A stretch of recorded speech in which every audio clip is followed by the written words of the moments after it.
الحمدللہ رب العالمین والصلاة والسلام علی سید الانبیاء والمرسلین۔ دوستو، بزرگو، بھائیو، السلام علیکم ورحمۃ اللہ وبرکاتہ۔ آج میں جس عنوان کے ساتھ آپ کے سامنے حاضر ہوا ہوں وہ ہے حسد۔ حسد تمام باطنی گناہوں کی جڑ ہے۔ بغض، حسد، کینہ، عداوت، دشمنی، ان تمام گناہوں کی جڑ حسد ہے۔ حسد ہے کیا؟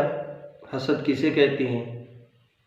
حسد کی تعریف اس طرح سے بیان کی گئی ہے: والحسد ان تتمنى زوال نعمت المحسود الیک۔ حسد یہ ہے کہ کوئی شخص تمنا کرے کہ کسی دوسرے کے پاس جو بھی نعمت ہے وہ زائل ہو جائے، وہ ختم ہو جائے اور وہ چھین لی جائے اور مجھے مل جائے۔ کسی کے پاس جو بھی نعمت ہے، وہ مال دولت کی نعمت بھی ہو سکتی ہے، وہ علم و عمل کی دولت بھی ہو سکتی ہے، وہ حسن و جمال کی دولت بھی ہو سکتی ہے، وہ صحت جوانی کی دولت بھی ہو سکتی ہے، وہ مال و متاع کی دولت بھی ہو سکتی ہے، وہ تقریر و بیان کی نعمت بھی ہو سکتی ہے، وہ قرات و نعت کی نعمت بھی ہو سکتی ہے۔ بہت ساری نعمتیں ہیں۔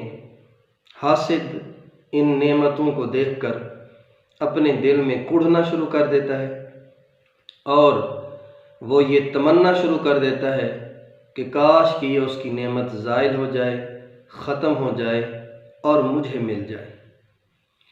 سب سے پہلی بات تو یہ ہے کہ حسد کرنے والا ایسا کیوں کرتا ہے؟ حسد کرنے والا اس لیے کرتا ہے کہ وہ اللہ کی تقسیم پر راضی نہیں ہوتا، کیونکہ نعمتوں کی تقسیم اللہ کے فضل و کرم سے ہوتی ہے۔ اللہ پاک جسے چاہتا ہے، جس نعمت سے چاہتا ہے نوازتا ہے، وہ جتنا چاہتا ہے نوازتا ہے۔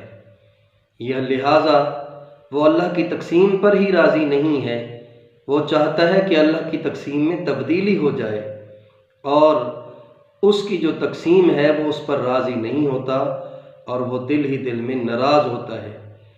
دوسری بات یہ ہے کہ حسد کرنے والا اللہ اور اس کے رسول کی نافرمانی کا ارتکاب کرتا ہے، قرآن کا انکار کرتا ہے۔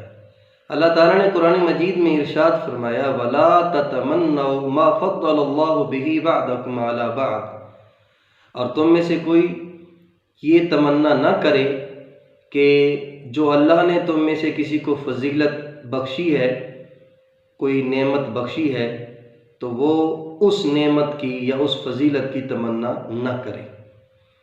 یہ اللہ تعالیٰ جس کو چاہتا ہے یہ نعمتیں عطا فرماتا ہے۔ اسی طرح حسد کرنے والا رسول اللہ صلی اللہ تعالی علیہ وسلم کے فرمان کا بھی انکار کرتا ہے۔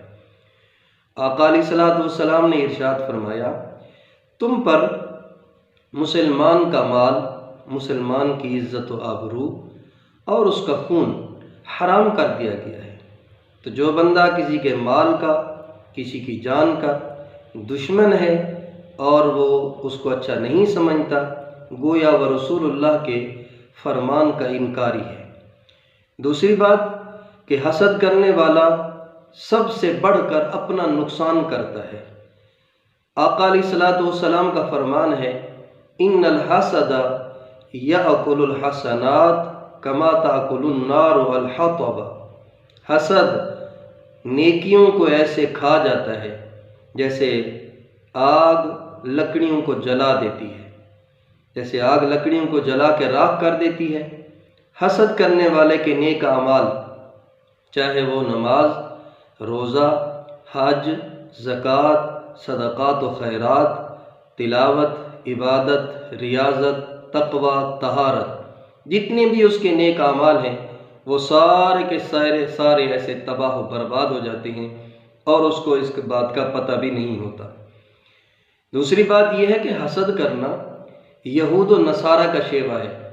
رسول اکرم نور مجسم رحمت عالم صلی اللہ تعالی علیہ وسلم دنیا میں جب تشریف لائے اور آقا علیہ الصلوۃ والسلام نے اعلان نبوت فرمایا، وہی لوگ جو پہلے تمنا کرتے تھے، جو پہلے انتظار کرتے تھے، جب رسول اللہ صلی اللہ تعالی علیہ وسلم کی ذات کو دیکھا تو حسد میں، بغض میں آقا علیہ الصلوۃ والسلام کی نبوت کا انکار کرنے لگے اور آپ کے دشمن بن گئے۔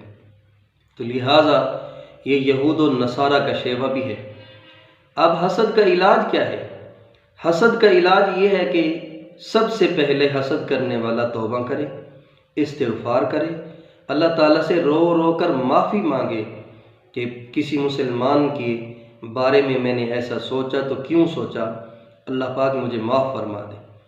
اور دوسری بات، حسد کرنے والا کثرت سے موت کو یاد کرے، کیونکہ موت ایسی چیز ہے جس سے انسان کی جو لا تعداد تمنائیں اور خواہشات ہیں، جو وسیع دائرہ ہے، وہ محدود ہو جاتا ہے۔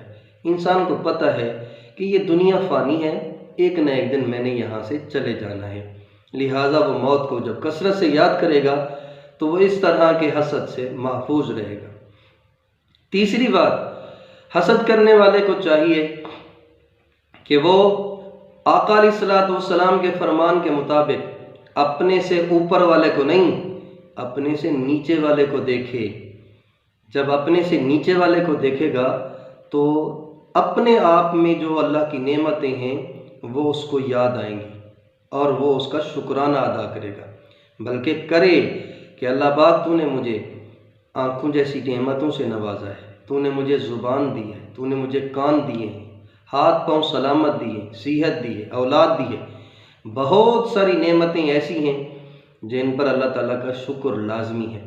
لہٰذا وہ احساس کمتری کا شکار نہ ہو، ان نعمتوں کو یاد کر کے وہ اللہ کا شکر بجا لائے، اللہ کا شکر ادا کرے، اور جب اپنے آپ سے کم تر کو دیکھے گا، کسی معذور کو، مجبور کو، نادار کو دیکھے گا تو یقیناً حسد سے بچ جائے گا، محفوظ رہے گا، اور وہ اس طرح کی تمنا اور خواہش نہیں کرے گا۔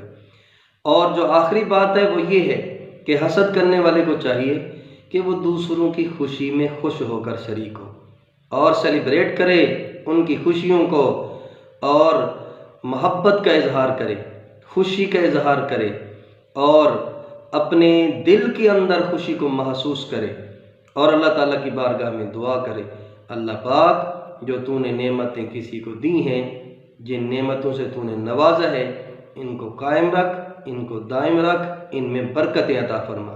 لہٰذا ہم سب کو چاہیے کہ حسد سے بچیں۔ حسد جو ہے وہ تمام باطنی گناہوں کی جڑ ہے، اور اس سے محفوظ رہنا سب کے لیے ضروری ہے۔ اللہ پاک ہم سب کو حسد سے محفوظ فرمائے۔ آمین وآخر دعوانا ان الحمد للہ رب العالمین۔